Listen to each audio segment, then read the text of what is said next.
You know, I actually like this year's E3. I know in a previous video or after video, depending on when these are uploaded, I said that this is the year of the trailer.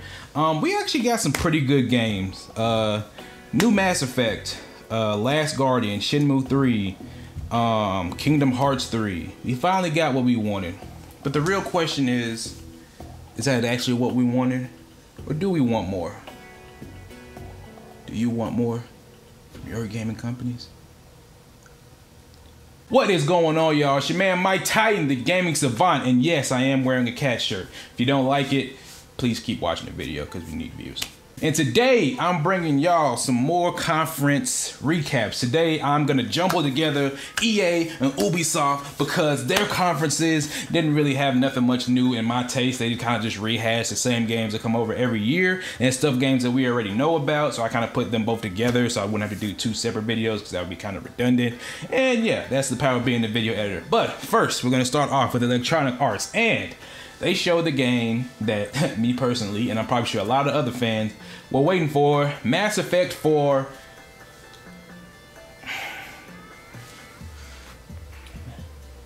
Andromeda? It looks like Andromeda. Is it Andromeda? He had pronounced it Andromeda, but it looks like Andromeda. I don't know. Andromeda. Not to be confused with the Star Trek Andromeda. Just kind of confusing. But yeah, so new Mass Effect 4, holiday 2016. We'll probably be seeing a lot more information about this. And now, of course, it was just a short trailer. They showed what may be some gameplay clips of it. It's very interesting to see how they're gonna start this new chapter in the series. I'm assuming this is gonna be a start of another trilogy. So maybe Mass Effect 4, 5, and 6 is gonna be a trilogy just like 1 through 3 was. Depending on the ending they use, well, technically all endings, Shepard dies. Spoilers if you haven't beaten Mass Effect 3 yet. You know, there's the one where he sacrifices himself, the one where he merges humans and Reapers, and there was another one. There was like 4 of them. There was originally 3, but then people got mad about the ending, so then they added a 4th one, which kind of explained everything, but that's neither here nor there. We get a new Mass Effect next year, 2016, so mark your calendars. It's very interesting to see who the new your character is gonna be. If it's gonna be Shepard reincarnated, since he technically came back from death at the beginning of Mass Effect 2, or if it's gonna be somebody completely new. I'm very interested to get more details on this, but we're gonna have to wait. Also, for all you racing fans out there, we are getting a new Need for Speed. Now, this already was announced a couple of weeks or months ago. They actually showed some gameplay, and shouts out to Pusha T for the song and the trailer. See you doing big things, Pusha. Virginia, stand up. It looks very good. It's very reminiscent of like the first and second Need for Speed. I'm sorry, Need for Speed Underground is what I meant to say. It reminds me of that, kind of like just customizing the crap out your car. A little bit of pursuit because you're running from the cops and stuff like that. But the game looks good.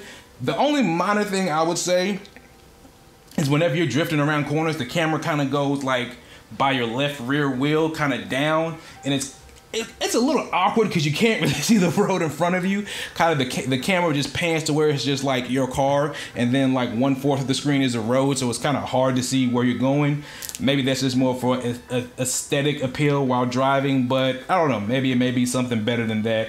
I believe this game is also coming 2016, so we'll get more news on that. Next game they showed is a new IP they have called Unraveled. This game was cute.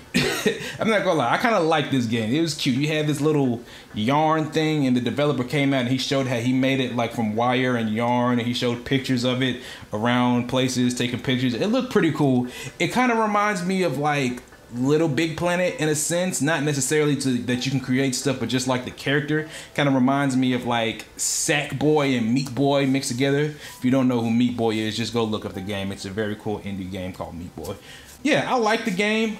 It's got a very like nice, calming feel to it. You feel kind of sorry because there are parts in the trailer where you see your little guy has to like go on a raft and wrangle a fish, and then he has to walk through cold snow. Then he almost gets run over by a car. Like it kind of hits you right here in the heartstrings. You know, just pluck your heartstrings.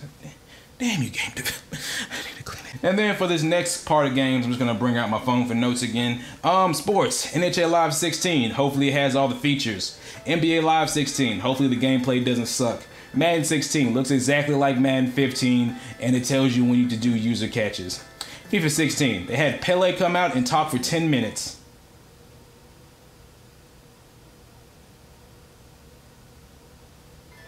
Next, we're going to be talking about Mirror's Edge Catalyst. So, the sequel to Mirror's Edge, another game that people have been looking for years now. Mirror's Edge 2 to sequel the first Mirror's Edge. Parkouring, first person view, Faith is back, and you're kicking ass. No guns. Just waiting for more information. And then lastly for EA, of course, they had to save their most popular game for last. Star Wars Battlefront, coming out this October, I believe. October or November. I think it's October 27th, if I'm not 100% sure. I've never played a Star Wars Battlefront game. I'm not a huge Star Wars fan. I just know the basics. The Jedi, the Sith, Luke, Darth Vader, Yoda, CP3O, the Golden Dude, Princess Leia, the Slug Monster that has Leia as a slave in a bikini, which is, to me, this kind of looks like Star Wars Call of Duty a little bit. Not necessarily in the Call of Duty fashion, but just the way that it is. You do get to fly a TIE fighter, so that's very awesome that you can do that. You can take down one of those Empire Walkers, I believe that's what they call. The game looks pretty cool for all you Star Wars Battlefront fans out there, and I know there's a lot of you out there. You're going to get the game this October, so we'll see more like that. Now, let's talk about Ubisoft, and let's talk about Aisha Tyler. For y'all that don't know, Aisha Tyler is an actor. She has her own podcast. Excuse me. I sneezed in my hand. And she also plays Lana on Archer. I'm a huge Aisha Tyler fan, so anything she does, I'm all for it. So Ubisoft, you definitely edge out EA in this. Next game they talked about was For Honor. Viking Fighter. To me, this literally looks like a medieval Dynasty Warriors game. Mobs of people fighting each other, you controlling one person. Apparently it's like 4v4, so you can go up into groups or clans of 4 and fight 4 other people. But yeah, it's literally medieval next-gen Dynasty Warriors. That's what For Honor is to me. You can pick Vikings, samurais, other stuff, and it's just like, and the gameplay, they showed a trailer before they did the gameplay. Gameplay looked nothing like the trailer. I understand they want to use cinematics and stuff, but I don't know. It kind of, I wasn't digging it. It's like, it's Dynasty War, next gen Dynasty Warriors. Next we have The Division.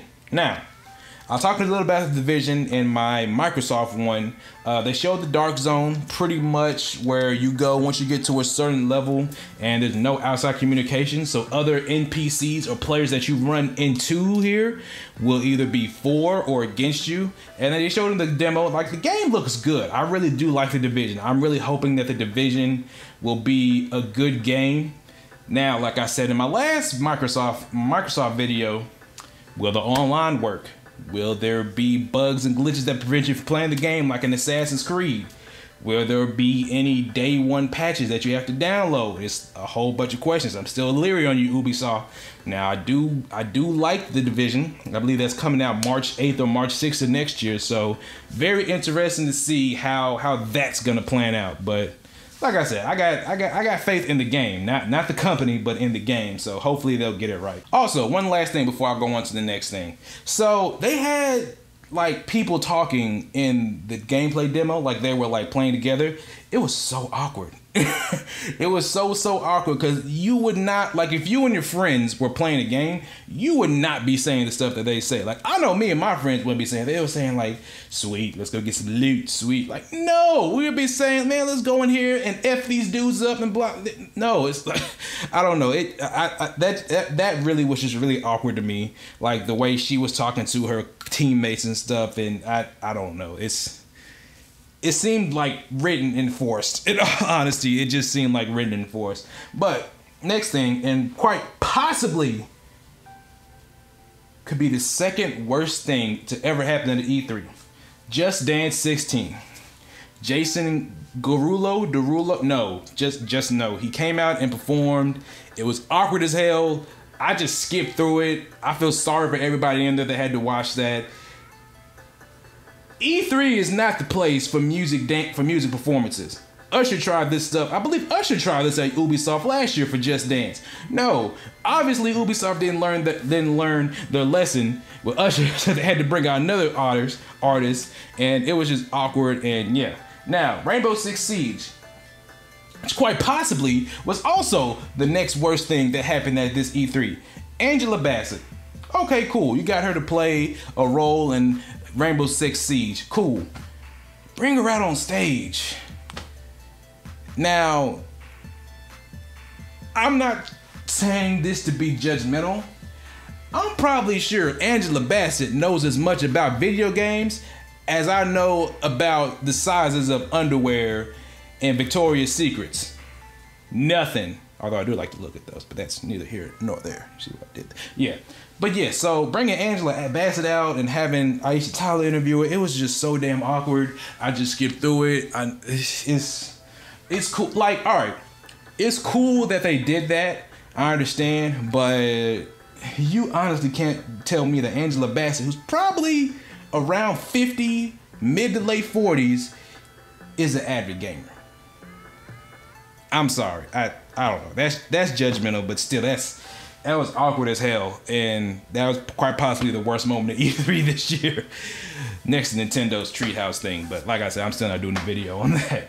All right, and lastly, new game, Ghost Recon Wildlands.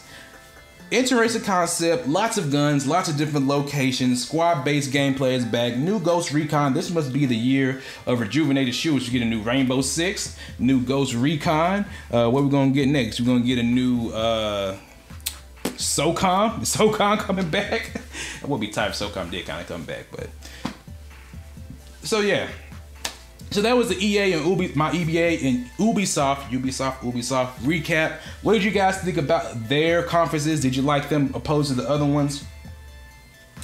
Thank you guys for watching. Please make sure to like, comment, subscribe. It's your man Mike Titan, still wearing my cat shirt, and I'm out this piece. Go.